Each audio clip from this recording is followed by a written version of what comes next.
check it out. I needed some jigsaw blades, and I didn't feel like going to Lowe's, so I got on Amazon to see what I could get. And they had a 54 pack for $16, and I was like, well, shit, it's got good reviews. Let's try it out.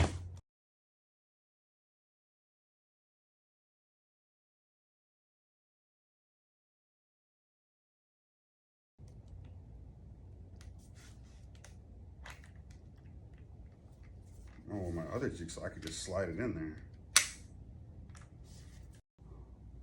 Michael at Hurling sent that to me, and I made the base for it. Really nice.